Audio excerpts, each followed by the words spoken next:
Do you have a worst childhood day that you like to forever forget? Speaking of traveling. Mm, yeah, I remember one of them trips. I got we was in Colonial Williamsburg. I got lost. Okay. How old were I you? think I might have been 7. Okay. I might have been younger than that. Might have been 6. But again, they split us all in the age groups and they took us on a tour. I don't know if anybody you ever been to Colonial Williamsburg. It's like everybody dressed in colonial era outfits, and they take us in different rooms about what they did around those times. So they were showing us how they made rifles or muskets, whatever it was called. Okay. So I remember the one dude showed us. We looked down the barrel of the rifle. You see the grooves is like spiral grooves, Right. and then they took us around, and then somehow I ended up getting back in line with another group of kids that looking at the same stuff. So I was like, wait, I saw this already. Right. Then I looked around and I did not recognize nobody. So that feeling Right. was like traumatic. The first time you felt like fear. Yeah, like Right. when you get lost, especially I was old, I wasn't 2 or 1. You know what I mean? I'm old enough to realize to know what's going on. Yeah, that you like lost. Like, oh, where my shit. people? And I'm in Virginia. And Right, I'm lost. Like we're not in the hood. I'm somewhere. Around, I in feel the you. supermarket around people I can get. I'm in Virginia around all these white people. right. Like, Yeah, I eventually came. Yeah. Okay. It was cool. funny because she had a feeling to come check on me. Right. Which I probably was only lost for like 10 minutes. Right, but it seemed like felt eternity. Like, and I always remember. I always think about things that happened when I was a kid. Okay. And I don't remember crying about it, but Right. I know I had to be. Okay. But yeah, that happened, and You also mentioned your cousin's house. Yeah. Something happened at your cousin's house. I was in a fire. Really? It was a crazy fire. It was on the news and everything. Okay. And I remember I smelled the smoke. I remember these 2 events. I remember like it was yesterday. Okay. I smelled smoke. I turned around. Was this during the day, at night? It was Saturday morning. We was watching Glow. The gorgeous ladies of wrestling. I had to have been like 6 or 7. This had to be like 87, 86. Okay. My cousin was older. He was like, something stink. And I wanted to say that, but I didn't want to be disrespectful talking about the house stink. Right. But I smelt it. I'm like, so then I turned around. It was a big wall of white smoke. And then, long story short, it was a house. The house next door was on fire. Okay. And for some reason, we got out the house, and they put me and my younger cousin. We were sitting in the car. Right. Which was like maybe like 3 houses down. I remember watching the flame shoot out this front window. Okay. It was like there was one of them joints where it was like breaking news on Channel 6. The news trucks was out there. Right. It was like a 9 alarm, 8 alarm, something crazy. Okay. But for some reason, I'm sitting in the car thinking I'm going to die. Me and my cousin sitting there, and I'm like, we're going to die. Right. We already made it out the house. But that was a feeling of fear that you experienced from seeing all the smoke. That wasn't normal for a little kid. That feeling, and that to this day, when I smell that smell, I instantly know something's on fire somewhere, and it brings me back to that day. Like, so let's flip it. Do you have a favorite childhood day or time period that you would like to go back to if you could? Favorite childhood. The most fun we had was when probably we used to have these block football games. Okay. It'd be my block versus 16th Street. Okay. Or my block versus the other 16th Street. Okay. Those was the days. And then when we were just, as a squad, we was like 10, 15 of us as kids playing on the block, playing random games, manhunt. And then in middle school, at St. Benedict's, we used to have this football league. Okay. Where it was from 5th to 8th grade. The 8th grade would be the captains. It was 4 teams. They would pick your teams. Right. It was like 5-on-5. They had a baseball league too, but eventually it was just football. And those games, that was like a real league. Like we had uniforms. The The pastor was the ref. You had the schedule. Top 2 teams all the teams made the playoffs. We played in the championship game. We got trophies. Those games was like, you know what I mean? Growing up, you think everybody think they gonna be an athlete. Right. You gonna go pro. Who'd you want to be? Oh man, I wanted to be Eric Allen and Isaiah Thomas. got it. I was a big Eric Allen fan. Okay. He wore his jersey a certain way. Right. And I used to wear mine when I started playing football. That same way. Yeah, he used to always tuck. He would have one side tucked in and one side hanging out. And by the way, what was manhood? How do you describe it? Because it might have been the same game in somebody else's hood, but a different name. I heard this, man. We played this game called Wireball, but I'll answer your question first. Manhunt was, everybody had like a toy gun, a water gun, or like a pop gun. Okay. And somebody was it. But you had to go hide. And we had to go find them. Right. But it was like, you had to kill them. It was like, we had fake guns. So it was a like, more gangster version of hide and seek. Yeah, exactly. But we used to use walkie-talkies and all that. That shit used to be mad fun. Now, you mentioned that, so growing up, you wanted to be either an astronaut or an engineer. Or Yeah, growing up, I wanted to be an astronaut when I was young, like 3, 4, 5. Okay. Now, my parents, that's another thing. My parents always had me doing educational stuff, even though I never realized that they was doing. You know what I mean? Like as a kid, you're not in control of the toys you get. Your parents buy them. You know what I mean? You're not in control of like the stuff you watch as a kid. You think you are. Growing up, looking back on it, it's like, 'cause now that I got a kid, I understand, like, no, I ain't gonna buy him this toy. I'm buying this toy because it'll help him learn something. You know what I mean? So I had books that had stuff about space and science type topics. My bed sheets was the universe with all the planets. You know what I mean? I was watching the space shuttle launches at 5. I remember I was pissed. My mom would wake me up to watch the shuttle launch. right. Mad as hell.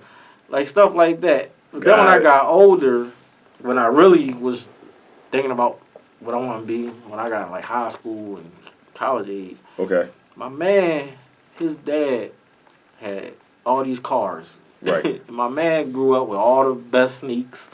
Jordans came out, he had them. Anything new that came out, he had it. Okay. Video game systems, he had them. His house was popping. His pop was an engineer. Ah, okay. I had no idea what an engineer did. Right. Or what it took to be an engineer. I knew that's what I wanted to be. And I was always good at math and science. Do you know today what an engineer does? Oh, yeah. What does an engineer do? I'm an engineer now. You are an engineer? Yeah. Okay. Tell everybody what you do. So, like high level. High level. I'm a software engineer. Okay. Engineering is like the broadest field ever. Like, engineers could do 85 different things. Okay. So, what I do is, I'm a software engineer, so I have to design software systems. I don't actually code. I don't actually write the software that does it. Okay. We have a programmer that does it, but I'm in charge of the architecture, the design, the project management of it. Okay. When we actually fix certain bugs with it. Right. What it physically looks like. Okay. The actual screens. How. Okay. Like, so the engineer is like the designer, the architect of the whole thing. Right. Got it. Like what the icon on the desktop looks like. What happens when you double click it? What's in the menus when you click file menu? All of that type of stuff. Everything that is displayed to the user. I'm the person in charge of designing it and making sure it works right. That's mad cool. Previously, when I asked you if anything in your childhood, were there any events in your childhood that kind of like affected you for life? You had said that having a handicapped mother and a foreign dad molded my outlook on life. Yeah. How so? Kind of touched on this a little earlier. It's like basically when you grow up in that situation where with somebody that's handicapped that can't do for themselves, it has to affect you. Even subconsciously, when you see somebody going through that, you value that you don't have to go through that. Right. So that kind of, I have like a humble outlook on life. Like my outlook on life is as long as you're able to physically do what you want, you good. Okay. Okay. So I don't get upset over. I remember I was in a couple car accidents, and I had to use the bus. And I had no problem hopping on the L, hopping on the bus, getting on the trolley, Right. Right. getting on the sub. I had no problem doing none of that. And what's the L? Um, and is Philly basically got two train systems: the underground and there's another one called the L, which stands for elevated. Okay. I thought it was called the L because it go in the L shape. But no, it's called it's elevated. It's basically the trains in Philly. Okay. Like, Okay. I had no problem doing none of that. You know what I mean? Right. Even when I worked in Jersey, I worked at Fort Monmouth, New Jersey, which is like an hour and a half from Philly. Okay. I would still come back to Philly with no car, catching the New Jersey Transit from like a 4-hour bus ride. I didn't care. I'm like, I'm physically able to go to Philly. If I want to go, just get up and go. If Right, you got to take right. a 4-hour bus ride, all right. Go to sleep. Find Right. something to listen to, read. You wake up, you home. So kind of like almost nothing gets you down. Yeah, like, I don't want to say nothing, but, you know what I mean? The regular stuff, that type of stuff, doesn't faze me at all, one bit. Like, I don't even stress about doing it. The only stress is you know, thinking about how to actually get it done. Like, all right, Okay. if it's a 4-hour bus ride, I need what I'm gonna do for the 4 hours. But it doesn't discourage me to not do it. You know what Got I mean? it. Like if I had to do some people like I ain't doing that, or they get all like I gotta find me a car. I'm good. Got you. That type of stuff. And then with my dad. Well, one, watching him being a husband to his wife was handicapped. He basically had to take care of her. So,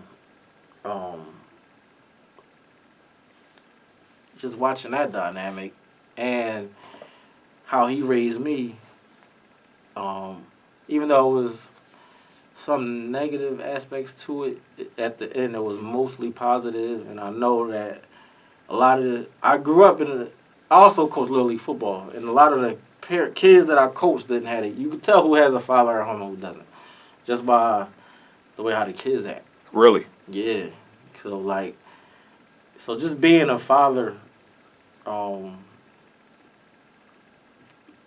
is a certain. I know how my dad raised me, and I know the good and bads from that. So I want to take that into me being a parent. What's your overall perception of how your childhood affected your life? Like, who are the person you are today? Who is the 2021 version of Chris? Who are you today? Who is the man you became? Do you feel that all your childhood experiences kind of like on top of having a handicapped mom, a disabled mother, and a foreign father, on top of those two things that were in your house every day, your overall composite experience, do you feel like that molded you into the person you are today? And who are you today? Yeah, besides what we talked about with my mom and dad, just overall, the events the events I experienced, and the people I had in my life, friends, neighborhood, the neighborhood I grew up in, all of that definitely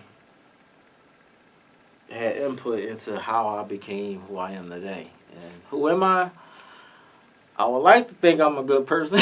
Okay. You feel like you turned out to be a good dude. Yeah, I feel like I did. Ain't nobody perfect. I have my negative traits just like everybody else. But overall, coming from the neighborhood I come from, and it's even worse in other neighborhoods, especially back in my era. But I had a lot of good role models. Like my block had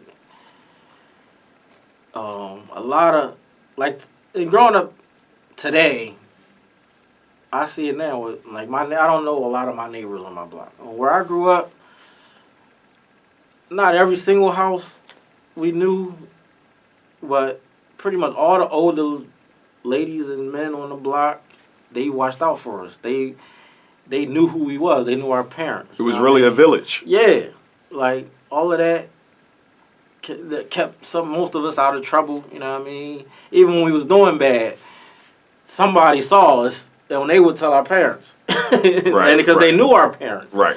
You know what I mean? So that definitely affected us. We, for the most part, everybody that grew up in my neighborhood, we all turned out pretty good. There's a few exceptions. Some people who was in the streets, you know what I mean?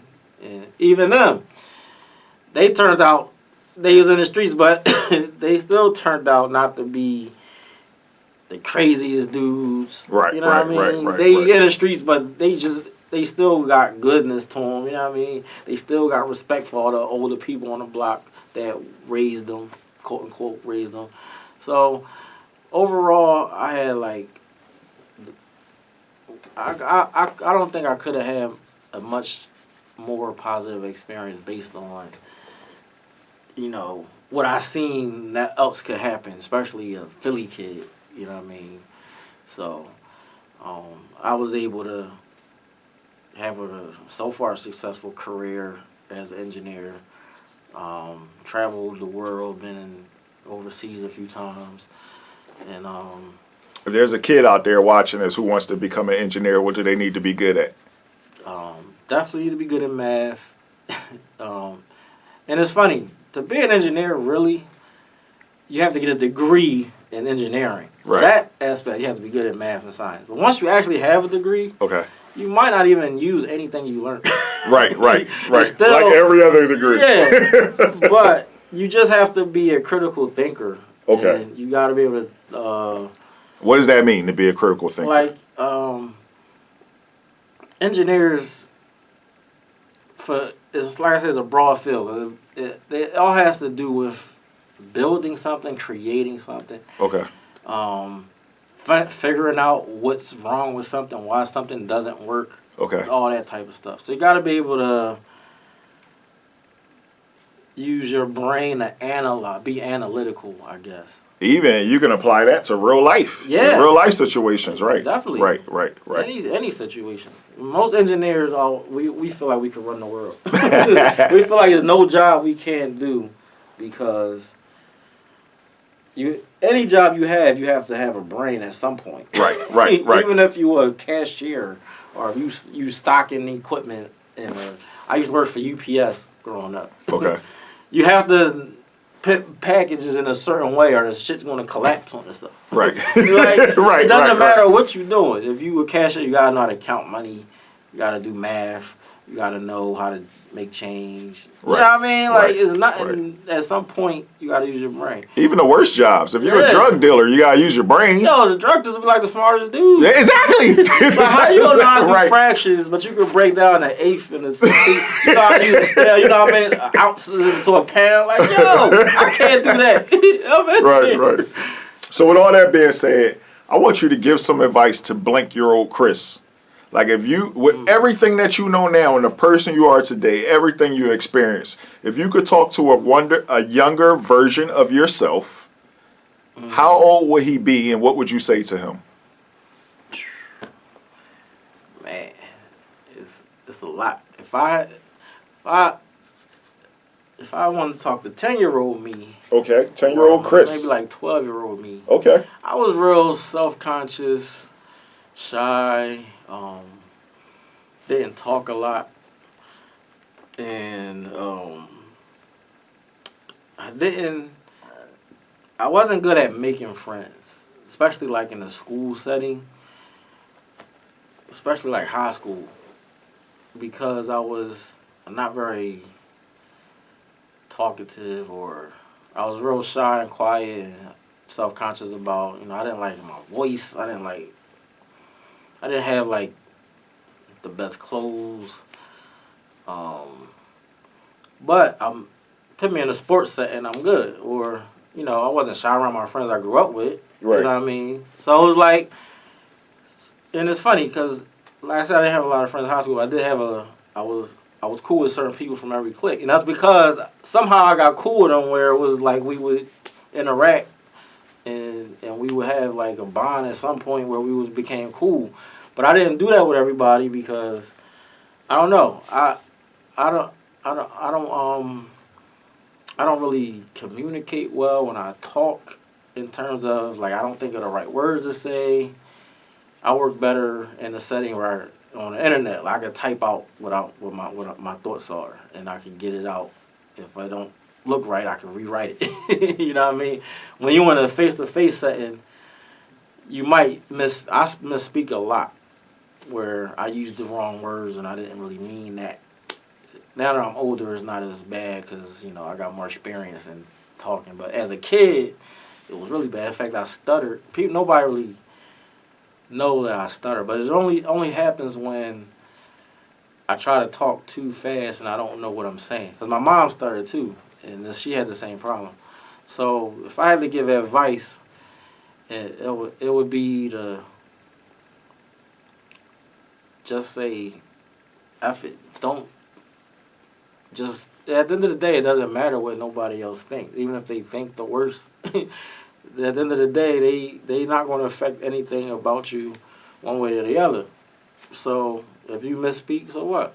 You can correct yourself later. Right. They might think you crazy or weird, but so what? They going to think whatever they want to think anyway. You know what I mean? So I would not be talkative as much around certain people because I didn't want to get laughed at because people didn't know what I was trying to say or whatever. I would start stuttering, or, you know what I mean? So I would just go back and say, don't even worry about that because at the end of the day, just be you, and people either going to rock with you or not, or they're going to make fun of you either way. So that, like 20-year-old me, 24-year-old me, I was tell them to invest in Bitcoin or something. Because now I'm older, I'm like, damn, if I had did some of this stuff like 10, 15 years ago, imagine. Like I had ideas about, I remember in 2003, we had to do our senior design project at Temple. And we did, it was a successful, I don't want to get into all that. So right after that, I had all these ideas. Me and my man, he now works for Intel, well, he used to. He was high up. Intel, one of the highest, biggest computer companies. They make all the chips. He was like high up in the offices. He was like one of the top black dudes at Intel. Okay. We had all these ideas that we wanted to do coming out of college. And basically, like some of the technology we see now with like Amazon and like Ring doorbells and all that. We was thinking all that stuff in 2003 that we could have like started doing some of this stuff. We'd have been in on it, you know what I mean, or at least invest in the companies that's doing it. But we just procrastinated and let life go on. Right. Looking back, like, yo, we thought of this 15 years ago. Had the conversation, talked about how this should work, everything, and now it exists, and we like just on the sidelines. But I wish you would have just did it. Yeah, just jump into it. If you fell, well, you'd be at the same place you would have been at if you didn't do anything. You know what I mean? So that would be advice for even like 30-year-old me. If I did this 10 years ago, so just do it. Yeah. Got it, Chris. Thank you for being here, man. Thanks for having me. Thanks for doing this.